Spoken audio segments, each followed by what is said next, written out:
Listo. Ok, muy bien. Bienvenidos a todos. Buenas noches. Espero que se encuentren bien.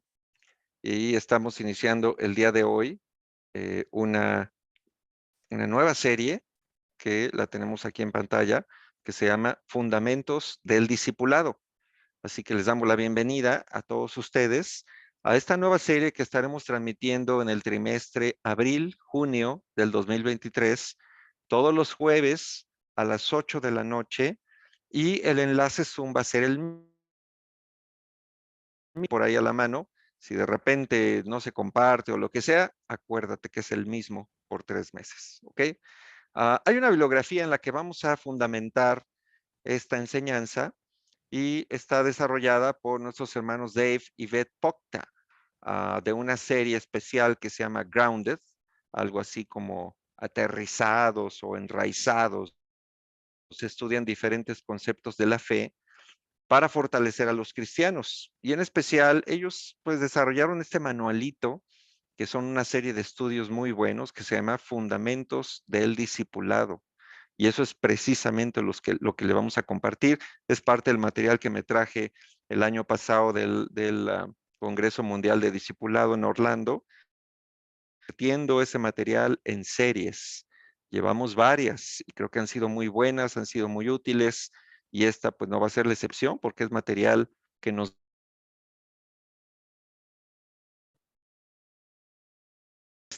Y les decía que estaba aquí, creo que me quedé en el objetivo, ¿verdad? ¿Sí me quedé ahí?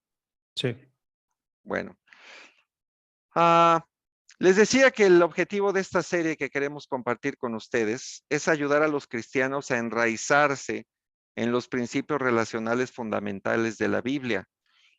Toda la serie está enfocada en poder recuperar lo que es la convicción del discipulado. Que si somos honestos, les decía hace rato, en la pandemia se nos fueron varias convicciones sobre el discipulado. De por sí, a lo mejor algunos hermanos nunca buscaban pasar tiempos con alguien más, ahora menos. Ahora menos, ahora hay que estar atrás de ellos para recordarles, oye, ¿te acuerdas que hay que hablar de algo? ¿Te acuerdas que hay que pasar algún tiempo? Y si a algunos no les decimos nada, jamás buscan. Entonces se ha enfriado esta convicción y hay que retomarla. No sé si ya vieron esta serie o la han estado viendo. Yo en la aventé ahora en Semana Santa, ah, por fin pude verla y pude ver estos capítulos de esta serie que se llama The Chosen o Los Elegidos. Te animo a que la veas. Está en Netflix si tienes acceso a la plataforma. Tal vez en YouTube puedas encontrar algunos capítulos también gratuitamente.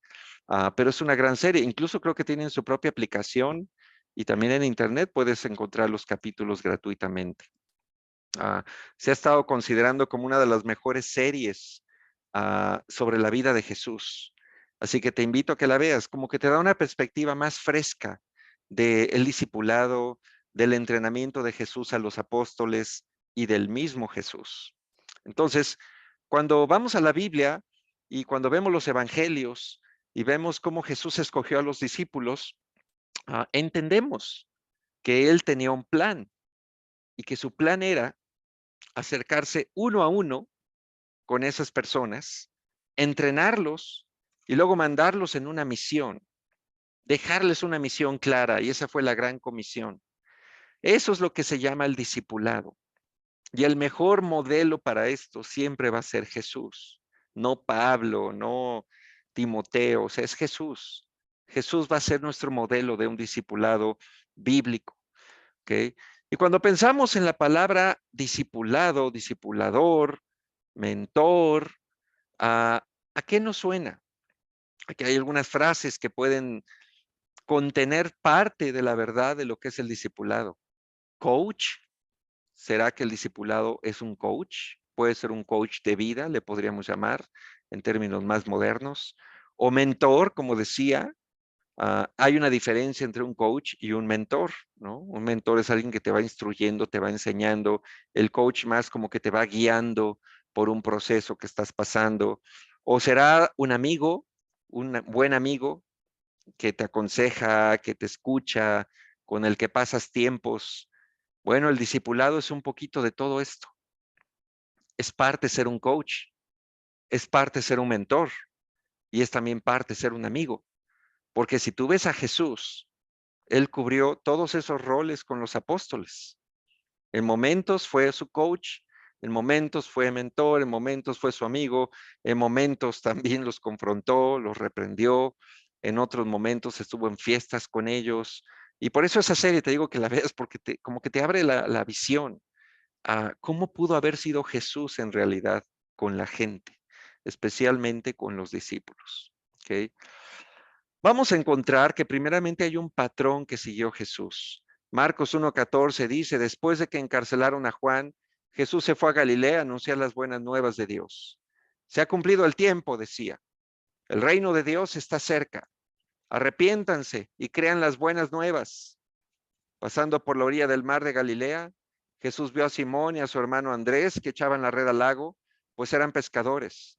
Vengan, síganme, les dijo Jesús, y los haré pescadores de hombres. Al momento dejaron las redes y los siguieron. Este es el primer momento que Jesús se acerca a personas para llamarlos a que fueran sus seguidores. Y los que tenemos tiempo en la fe, podemos recordar aquel día hace 30 años, hace 25 años o 20 años, que recordamos por primera vez en nuestra mente estas palabras, a Jesús diciéndonos, sígueme, sígueme y te voy a hacer un pescador de hombres. Yo todavía lo tengo presente. El día que me dieron mi primer estudio de la Biblia, que casualmente fue el estudio de discipulado, que antes era el primero, y luego me soltaron el llamado. ¿Quieres seguir a Jesús? ¿Vas a seguirlo? ¿Vas a cargar con tu cruz? ¿Vas a negarte a ti mismo? Y yo estaba así, como, espérate, apenas te conozco. ¿Y qué es eso? Y de repente sentir ese llamado lo sintieron estas personas y respondieron y aceptaron el llamado. Jesús mostró un patrón en los llamados que hacía. Algunos pasajes que nos pueden ayudar a entenderlo es Marcos 1:14 al 18, que lo acabamos de ver, cómo Jesús los llama y los entrena para llamar a otros después. Marcos 3:13, cuando elige a los 12, y a partir de ahí andaba con ellos todo el tiempo. Jesús los quería cerca. Juan 13:34, cuando les dice, un nuevo mandamiento les doy, y luego con la frase, así como yo los he amado, también ustedes deben amarse. Y eso se volvió un patrón. Así como yo lo hago, así háganlo ustedes. Y Mateo 28:18 al 20, la gran comisión, ir y hacer discípulos y enseñarles a obedecer.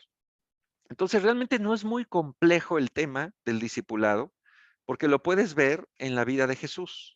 Cuando te acercas a ver a detalle cómo Jesús llamó a sus discípulos, vas a ver un patrón, un llamado, condiciones, promesas, tiempo juntos, entrenamiento y una misión. Y ese llamado representa un patrón. Cristo tenía un patrón que se repitió al llamar a los discípulos. ¿Okay? Entonces, no es muy complejo ese tema. Lo encuentras en los evangelios. Pero vamos a ver que en el libro de los Hechos hubo evidencia de que ese patrón se repitió. Hechos 2:42. Se mantenían firmes en la enseñanza de los apóstoles, en la comunión, en el partimiento del pan y en la oración. Todos estaban asombrados por los muchos prodigios y señales que realizaban los apóstoles. Todos los creyentes estaban juntos y tenían todo en común. Vendían sus propiedades y posesiones y compartían sus bienes entre sí según la necesidad de cada uno. No dejaban de reunirse en el templo ni un solo día. De casa en casa partían el pan y compartían la comida con alegría y generosidad, alabando a Dios y disfrutando de la estimación general del pueblo. Y cada día el Señor añadía al grupo los que iban siendo salvos. En Hechos 2, cuando comienza la iglesia, comenzamos a ver la evidencia de este patrón ya en la vida de la iglesia, en la práctica. Y justamente en este pasaje encontramos cómo todos los primeros discípulos se entregaron a esa tarea de estar juntos, de comer juntos, de ayudarse uno al otro, de cubrir sus necesidades, Si vamos a Hechos 2, 42 a 32, más bien, a 35. Bueno, aquí hay no es Hechos 2, es un poquito más adelante. Nos habla de que no había necesitados. No había necesitados en la iglesia primitiva en Jerusalén por la tremenda unidad y el compromiso que tenían unos con otros. Si vamos a Hechos 11:26, vamos a ver que los nuevos alumnos eran llamados cristianos. Y de hecho era como una burla hacia ellos. Hoy es, ay, soy cristiano, y es así como, qué bueno, ¿no? Pero antes era una burla, era un apodo que de mal gusto, pero les empezaron a llamar así. ¿Por qué? Porque para los paganos, los cristianos, la primera iglesia, ah, reflejaban a Cristo, imitaban a Cristo, tenían algo en peculiar que los hacía reconocerlos como parte de Cristo o seguidores del Cristo, y por eso les llamaban cristianos. Era por su forma de vida, era por sus convicciones, ¿ves? Entonces, el libro de los Hechos nos habla de la evidencia de este patrón, cómo se repitió, miles de bautismos, familias completas convertidas, ciudades enteras evangelizadas, como Éfeso, por ejemplo, Colosas, Tesalónica, diferentes lugares donde anduvo el apóstol Pablo. En todos estos lugares era el mismo patrón: llamar a la gente, a entrenarla, cuidarla, darle la misión, y luego ellos iban y replicaban exactamente lo mismo. Y el plan era uno a uno vamos trabajando hasta convertir esta ciudad. Ese era el plan de Dios y sigue siendo. Y la Biblia nos muestra cómo funcionó. Pero cuando nos vamos a las cartas, encontramos otra parte del plan. 1 Corintios 4:16. En la Biblia textual dice: por tanto, os ruego, sed imitadores de mí. A ver, aquí viene un punto complicado. ¿Cómo que ser imitadores? ¿Te gusta ser original o te gusta ser copia pirata? No, imagínate, si te dan a escoger, ¿quieres ser marca original o quieres ser copia pirata? No, pues todos queremos ser originales, ¿no? No queremos ser copia de nadie y menos copia pirata. Queremos tener nuestra propia personalidad, nuestro propio yo, nuestra propia forma, nuestro propio nombre. ¿Y cómo es que eso que tengo que imitar? Yo me acuerdo cuando llegué a la fe, cómo esto me causó tanto conflicto. ¿Cómo que tengo que imitar? Me acuerdo mi primer discipulador iba tirando basura en la calle y yo aborrezco eso desde toda la vida. Y yo decía, ¿cómo? ¿Qué le pasa? O sea, ¿quién se cree? ¿Cómo voy a imitar a este cochino que está tirando la basura? Ah, y empecé a luchar con esta idea. ¿Cómo eso que tengo que imitar? Y entonces mi yo, ¿dónde queda? Sin embargo, no es de ser imitadores como robots. Hay un propósito y lo podemos ver en las cartas. 1 Corintios 11:1, Pablo dice: sigan mi ejemplo como yo sigo el ejemplo de Cristo. Ok, ahí cambia. Necesito aprender a imitar a otros creyentes en las áreas en que ellos son más como Cristo. En las que no son más como Cristo, obviamente no debo imitarlos. Pero donde sí lo son, mi llamado es imitar. Gálatas 4:12, de plano Pablo le decía: sean como yo, así, tal cual, ¿no? Descaradamente, sean como yo. Filipenses 3:17, llamado a imitar a Pablo, y también Pablo llamó a la iglesia a que buscaran imitar a otros que se conducían como él. O sea, que no era solamente un hombre, sino él llamaba como: busquen en su iglesia aquellos que son dignos de imitar e imítenlos. Segunda Tesalonicenses 3:9, se esforzaron en dejarles ejemplo para que los imitaran. Que Pablo aquí registra como para la iglesia tesalónica, dio su mejor cuando plantó la iglesia para dejar un ejemplo, para que después lo imitaran. Entonces, aquí encontramos algo. En el plan de discipulado de Dios, imitar lo bueno es importante. ¿En qué área nos pega más esta parte del discipulado? ¿En qué debilidad humana? ¿En qué parte de nosotros nos afecta? Pues en nuestro orgullo, básicamente, porque no nos gusta imitar a nadie. No nos gusta estar ahí aprendiendo de otros. A veces somos muy orgullosos. Entonces, el discipulado a mí se me presentó como una afrenta directa a mi orgullo. Y Dios me estuvo trabajando en mí y humillándome en varias formas hasta que fui aprendiendo esto. Esto no fue de un día para otro, fui aprendiendo a imitar lo bueno. Sé que en el pasado fuimos extremistas y llegó un punto en que querían que imitáramos todo, bueno y malo, pero no, la Biblia es clara. Hay que imitar lo que es de Cristo, nada más. Entonces, si yo tengo un mentor, alguien que me está ayudando, debo buscar qué áreas de esa persona son más como Cristo y mi llamado es imitar eso. Eso es parte del plan de Dios, ¿ok? Entonces, imitar. Eso es parte fundamental. Ya que entendimos el patrón, ya que vimos evidencias, ahora lo que sigue es debemos imitar. Imitar a personas que tienen áreas en sus vidas que son de Cristo. Y todos tenemos algo de Cristo. Todos tenemos el Espíritu de Dios.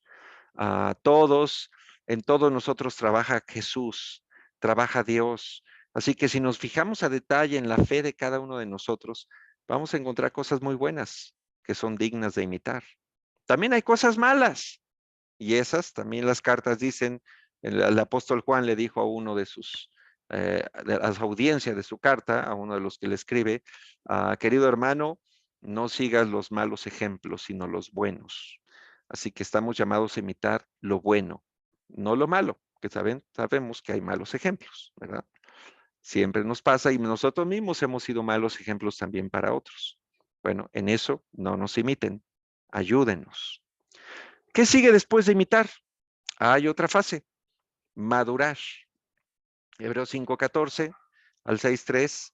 En cambio, el alimento sólido es para los adultos, para los que tienen la capacidad de distinguir entre lo bueno y lo malo, pues han ejercitado su facultad de percepción espiritual. Por eso, dejando a un lado las enseñanzas elementales acerca de Cristo, avancemos hacia la madurez. No volvamos a poner los fundamentos, tales como el arrepentimiento de las obras que conducen a la muerte, la fe en Dios, la instrucción sobre bautismos, la imposición de manos, la resurrección de los muertos y el juicio eterno. Así procederemos si Dios lo permite. Bueno, ¿qué encontramos especialmente en la carta de Hebreos? Un llamado a la madurez. Un llamado a dejar atrás las cosas básicas, ¿no? Vamos a llevarlo al plano de una relación de discipulado. ¿Cómo es aspirar a una relación madura de discipulado? Bueno, Hebreos nos da varias pautas. En Hebreos 5, lo acabamos de leer ahorita, el autor habla pues de que esta gente no estaba creciendo, necesitaban crecer, dejar a un lado lo básico y madurar. Hebreos 12 del 1 al 3, después del famoso Hebreos 11, el catálogo de los héroes de la fe, Hebreos 12 nos llama a tomar en consideración todos esos modelos de fe y conectarlo con Cristo, cuando dice pongan su mirada en Jesús. Entonces, parte de madurar es inspirarse en esos modelos de fe que hemos tenido en el pasado y poner nuestra mirada en Jesús, no en el hombre. Eso también es tener un discipulado maduro, no en el hombre, sino en Cristo. Los hombres finalmente solo somos hombres, pero Jesús es donde hay que poner la mirada. Y Hebreos 13, 7 y 17, ver los ejemplos de aquellos que nos dirigen e imitar su fe. En nuestra iglesia no tenemos que solo pensar en el apóstol Pablo, en el apóstol Juan. En nuestra iglesia hay grandes hermanos, hay hermanas increíbles que tienen un corazón enorme, que son generosos, que son puros, que son rectos, que son íntegros, que tienen mucha fe. Otros tienen mucha convicción, otros aman estudiar la Biblia, otros oran mucho, otros son muy generosos financieramente con la iglesia y cuando se trata de ayudar a los necesitados. Otros tienen mucho deseo de servir y sirven todo el tiempo a la iglesia. Así que si te pones a ver alrededor, en lugar de solo estar viendo con ojos críticos, ay, este me cae mal, este no sé qué, esta acá. No, si te pones a ver realmente con estos anteojos, ¿no? De la madurez, vas a ver lucecitas brillar en toda la iglesia. Y cuando tenemos una relación de discipulado madura, tenemos ese discernimiento para separar las cosas que tal vez tiene que cambiar el hermano, la hermana, pero para apreciar la relación, para apreciar el aprendizaje, para apreciar la amistad. Entonces, ese es el llamado a madurar. Las relaciones de discipulado tienen que madurar. No se pueden quedar en un nivel todo el tiempo. Necesitan progresar. Debe haber un avance de las dos partes. ¿Ok? ¿Cuál es el propósito? Y ya, para terminar, finalmente todo esto, ¿para qué sirve? ¿Para qué discipularnos? ¿Para qué ayudarnos? ¿Para qué tener relaciones cercanas?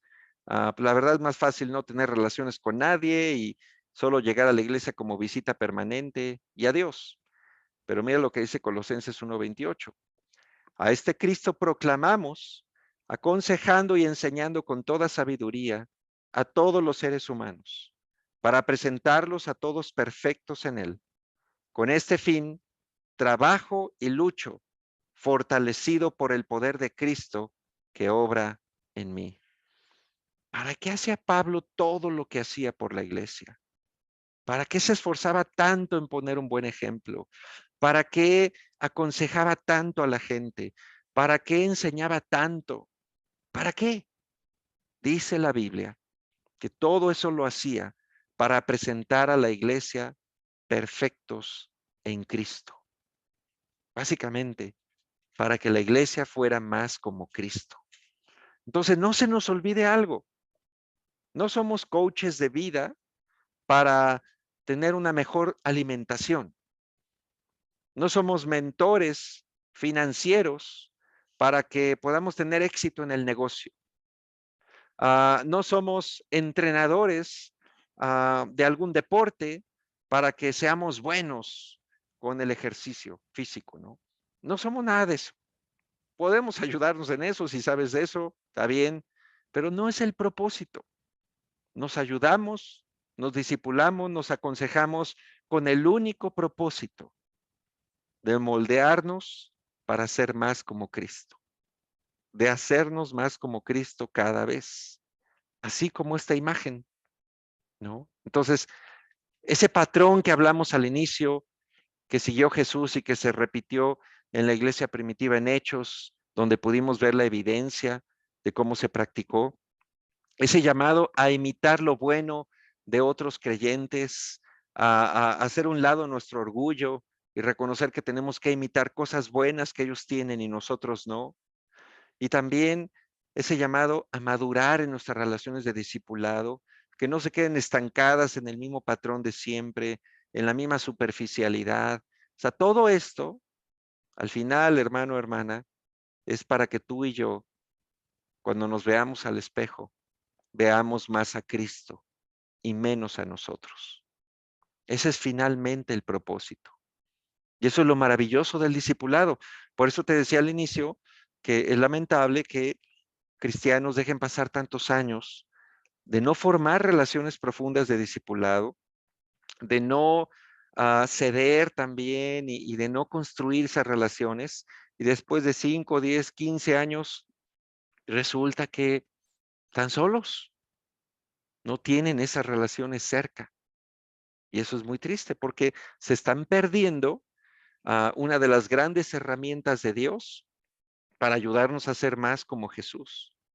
¿Ves? Así que cerramos con estas preguntas. Yo te pregunto y para todos nosotros preguntémonos, ¿realmente lo creemos? ¿Creemos que el discipulado es algo súper importante en la vida de todo verdadero cristiano? ¿O creemos que podemos andar por la vida cristiana sin nadie más cerca de nosotros, solos? Puede ser que algunos lo crean. Número 2, al día de hoy, ¿Estás involucrado o involucrada en una relación sana de discipulado? ¿Hoy la tienes? ¿Hoy existe en tu vida? Y si no, número 3, ¿qué puedes hacer para construirla? Pues que me cambien de discipulado, que me quiten esa hermana. No, no va a llegar el perfecto o la perfecta. Jesús no va a resucitar para discipularte a ti. Tenemos que aprender a ayudarnos unos a otros. ¿Ok? Y esa fue una clave que yo aprendí. Es parte de lo que aprendí como un joven cristiano. Yo quería que tal hermano me discipulara, yo quería que tal hermano fuera mi mentor, pero no fue. Me dieron el que menos quería. Y después, al empezar a cambiar discipuladores, ahí aprendí que no era el hombre en sí, sino que cada uno me podía aportar algo a mi crecimiento espiritual. Y entonces aprendí a buscar aprender lo mejor de cada uno. Todos eran diferentes y han sido totalmente diferentes en mi vida, pero cada uno me dejó algo. Y esa es la clave, que podamos aprender a dar ese paso, es de apreciar el discipulado. ¿Es fácil? No. ¿Cuesta? Sí. ¿Te va a pegar en el orgullo? Totalmente, pero es el plan de Dios. Y no lo vamos a cambiar solo por nuestros gustos personales, porque por algo está en la Biblia. Así que con esta reflexión terminamos esta primera clase, introducción y perspectiva bíblica, y vamos a tener un tiempo dinámico aquí en la conexión. Cerramos grabación.